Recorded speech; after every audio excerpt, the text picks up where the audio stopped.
फिर अर्जुन निकिता का हाथ पकड़ता है और उसे बेड के कोने पे बिठाता है।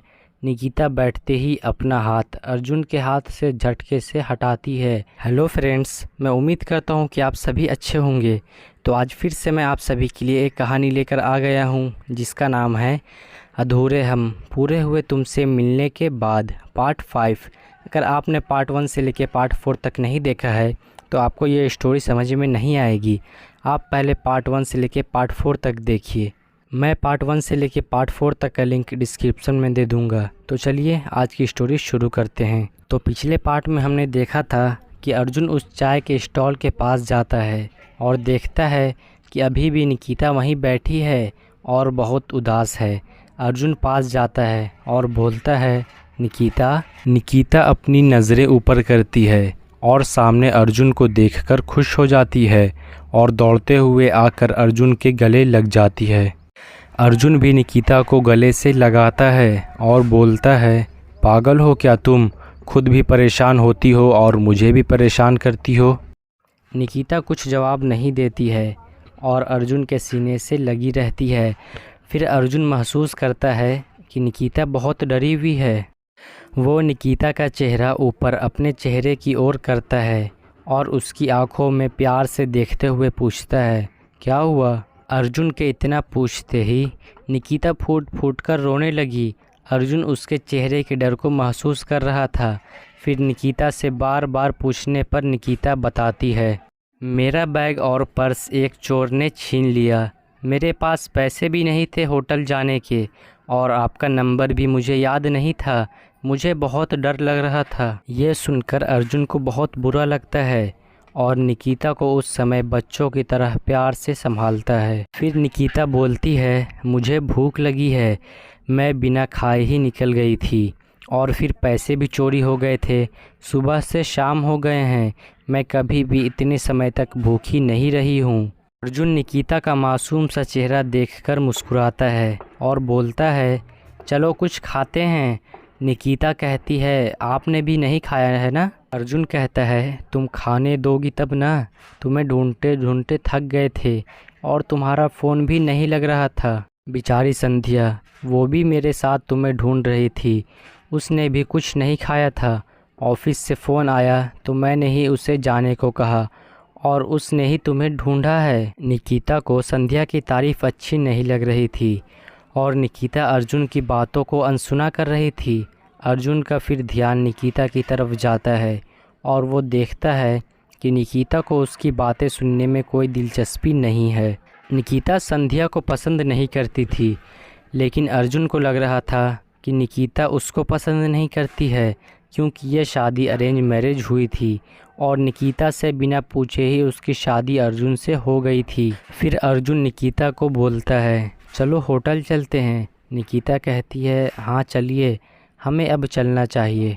फिर अर्जुन और निकिता होटल जाते हैं। दोनों फ्रेश होकर खाना खाते हैं। फिर देखते देखते रात हो जाती है। जब संध्या ऑफिस से घर आती है तो वो सीधे अर्जुन के कमरे के बाहर जाती है और डोर बेल बजाती है। निकिता दरवाज़ा खोलती है और संध्या को देखकर उसके चेहरे पर उदासी आ जाती है, लेकिन वो फिर भी मुस्कुराती है और संध्या को अंदर आने को बोलती है। अर्जुन कहता है, कौन है निकिता? फिर वो सामने संध्या को देखता है और खुश होकर उसको अपने गले से लगा लेता है और बोलता है, बहुत बहुत धन्यवाद। तुमने निकिता को ढूंढने में मेरी मदद की। शायद अकेले मैं ढूंढ नहीं पाता। ये सब चुपचाप पीछे खड़ी निकिता देख रही थी।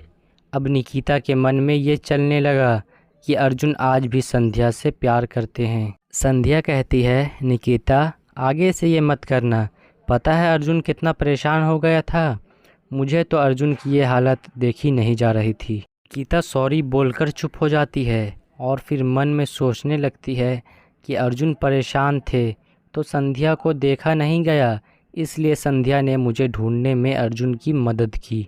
निकिता संध्या पे ध्यान दे रही थी, लेकिन ये नहीं सोच रही थी कि अर्जुन परेशान था उसके लिए। निकिता ने अब मन में ये बिठा लिया था कि आज भी अर्जुन और संध्या एक दूसरे से प्यार करते हैं। फिर संध्या वहाँ से चली जाती है। अर्जुन निकिता की ओर देखता है। वो देखता है कि निकिता बहुत परेशान है। फिर वो निकिता के पास जाता है और बोलता है, निकिता क्या हुआ? निकिता अर्जुन की तरफ देखते हुए बोलती है, कुछ नहीं। फिर अर्जुन निकिता का हाथ पकड़ता है और उसे बेड के कोने पे बिठाता है।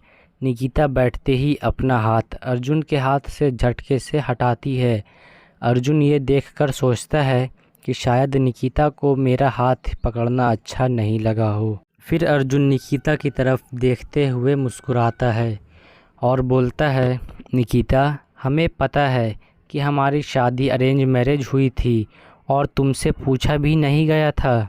हाँ, शायद हम इस रिश्ते को पति पत्नी की तरह ना समझ पाएँ, लेकिन हम एक दोस्त तो बन सकते हैं और इसमें ज़िंदगी थोड़ी आसान हो जाएगी। हम एक दूसरे से खुलकर बातें कर सकते हैं। ये सब सुनकर निकिता शांत भाव से अर्जुन की तरफ देखती है। अगले दिन सुबह निकिता की नींद खुलती है और वो देखती है कि कमरे के टेबल पर नाश्ता रखा हुआ है और बैलून और फूल से कमरा सजा हुआ है। वो ये देखकर बहुत खुश हो जाती है और बिस्तर से नीचे आती है और उसकी नज़र उसके मनपसंदीदा केक पर जाती है। फिर पीछे से म्यूज़िक की आवाज़ आती है और निकिता पीछे मुड़कर देखती है। वहाँ सामने अर्जुन खड़ा था और उसके चेहरे पर मुस्कान थी। निकिता उसके तरफ अपने कदम बढ़ाते हुए बोलती है, अर्जुन जी ये सब क्या है और आपको कैसे पता चला कि मुझे बैलून बहुत पसंद है और ये केक तो मेरा फेवरेट है। ये बोलते वक्त निकिता के चेहरे पर बच्चों जैसी खुशी थी और ये देखकर अर्जुन को अच्छा लग रहा था। अर्जुन कहता है, तुम्हारा कल मूड अच्छा नहीं था तो ये सब मैंने किया, और तुम्हें क्या पसंद है ये मैंने सौरभ से पूछा। निकिता कहती है, शुक्रिया अर्जुन जी, मेरे सारे भाई मुझे ऐसे ही सरप्राइज़ दिया करते थे और सौरभ भैया तो खुद गाना भी गाया करते थे। निकिता की बात सुनकर अर्जुन मुंह बनाकर मजाक करते हुए बोलता है, हाँ वो तो गाता था, लेकिन निकिता मुझे गाने नहीं आता है। पता है, अगर मैंने गाना गाया तो होटल वाले मुझे यहाँ से भगा देंगे और मेरी पत्नी हो इसलिए तुम्हें भी। ये सुनकर निकिता खिलखिला उठती है और उसे देखकर अर्जुन मुस्कुराने लगता है। फिर अर्जुन कहता है, अच्छा चलो जल्दी फ्रेश हो जाओ, आज हम घूमने भी जाएंगे। निकिता बहुत खुश होकर बोलती है, ठीक है बस आधे घंटे में तैयार हो जाती हूँ। अर्जुन कहता है, जाओ जल्दी। निकिता जाती है और तैयार होकर वो बाहर आती है। अर्जुन वहीं चेयर पे बैठा होता है। उसकी नज़र निकिता पे जाती है और वहीं अटक जाती है। निकिता ने आज जीन्स और उसके साथ पिंक और वाइट कलर का टॉप पहना था और वो उसमें बहुत अच्छी लग रही थी। निकिता और अर्जुन की शादी को 2 साल हो गए थे और इन 2 सालों में निकिता ने हमेशा साड़ी ही पहना था। वो आगे बढ़ी और अर्जुन के सामने खड़े होकर बोली, कैसी लग रही हूँ बताइए। अर्जुन मुस्कुराया और बोला, मैंने कभी तुम्हें जीन्स पहने नहीं देखा था। निकिता कहती है, हाँ ये शादी के पहले के कपड़े हैं, मैंने सोचा घूमने जा रही हूँ तो रख लूँ। फिर निकिता उदास सा चेहरा बनाकर बोलती है, अच्छा नहीं लग रहा है। अर्जुन कहता है, बहुत अच्छी लग रही हो, मैं तो कहता हूँ कि तुम बरेली में भी यही पहना करो, कोई दिक्कत नहीं है। फिर निकिता की चेहरे की मुस्कान वापस आ गई। उसके बाद दोनों ने नाश्ता किया और घूमने के लिए अपने कमरे से बाहर निकलते हैं।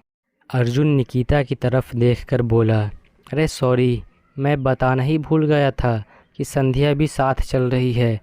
मैंने सोचा संध्या रहेगी तो तुम्हारा भी मन लगा रहेगा, क्योंकि मुझसे ज़्यादा बात तो होती नहीं है तुम्हारे साथ। निकिता संध्या को देखकर मुस्कुराई, लेकिन उसे संध्या का साथ आना बिल्कुल अच्छा नहीं लगा। वो कुछ नहीं बोली और तीनों घूमने निकले। निकिता और संध्या कार के पीछे वाली सीट पर बैठ गई और अर्जुन आगे वाली सीट पर। लेकिन निकिता ने संध्या से एक बार भी बात नहीं की।